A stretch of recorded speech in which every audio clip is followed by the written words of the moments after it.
a sneaky top 17 game where number 17 Texas Tech handles number 16 Utah on the road in Salt Lake City. Did not see this one coming by any stretch of the imagination. And Texas Tech is asserting itself as the top team in the Big 12 right now. And I don't think there's a question about that after seeing that performance in Salt Lake. Best performance I've seen by a number 15 in a Red Raider uniform since a guy by the name of Mahomes was slinging it in the red and black. The fact that Baron Morton was in this game and then, what was it, a concussion? Yeah. Right? Like knocked him out. Yeah, and Will Hammond comes in. Will Hammond, their backup, comes in and is like the best looking quarterback in the Big 12 all of a sudden. Insane. I gotta say, this might have been, listen, in a day of bad football, in a weekend of bad football, we'll talk about the pros eventually. In a weekend of bad football, this first half stands out as perhaps the worst half of football I have ever watched in my life. And I watched the Chiefs and the Giants play yesterday. This was the 5 combined turnovers. There were almost as many turnovers as points. Yeah. 5 combined turnovers to 7 points in the first half is unreal. Yeah. Devin Dampier looked like he was trying to do too much. I think 2 picks. They're gonna have to dial him back because, listen, I say this a million times. When you know you can make any throw, you think you can make every throw, but you need to be coached out of that because you need to use that talent to make the throws when they're there, not force it like he was forcing. And I give a ton of credit to Texas Tech's defense. I mean, they obviously have those 2 star edge rushers. Their secondary is really good. I can make the argument, nobody has worked the portal better year over year than Texas Tech from last year to this year. All the money that they've invested is going in the right spots.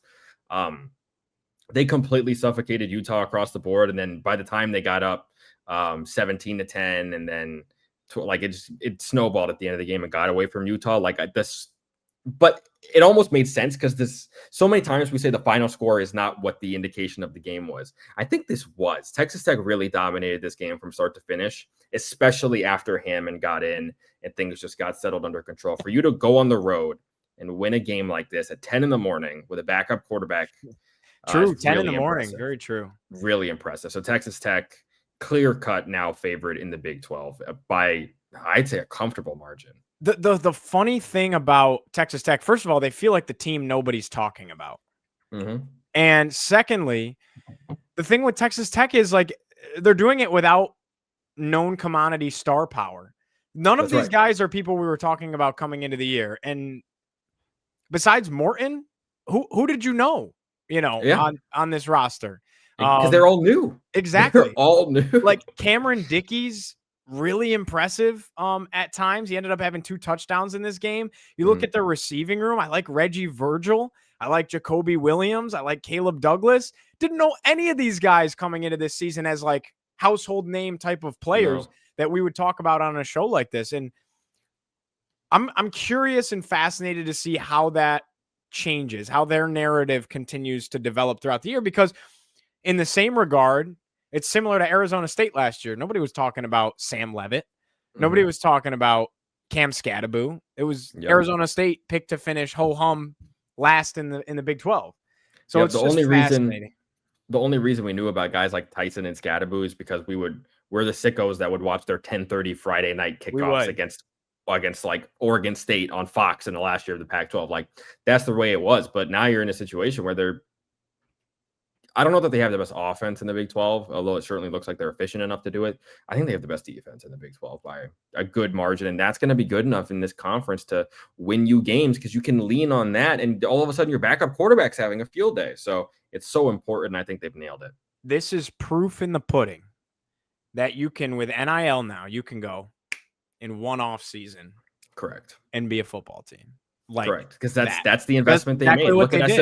Look at SMU last year. Like this is what the situation is now. And they reeled in a 5-star, and they're going to start. That money's going to. People don't understand. Your casual fan doesn't understand the kind of money that these Texas schools play with. They're in a different league. It's different. Whether it's the Longhorns, SMU, Texas Tech, like it doesn't matter. They Texas all A&M. It's Texas. Oh, Texas A&M, of course. Like it's Huge. that oil money, and it's just different. Yep. And they're gonna have an upper hand in a lot of situations when it comes to NIL. So fascinating to see how that continues to develop. That was a big reason why people believe that SMU is going to be so successful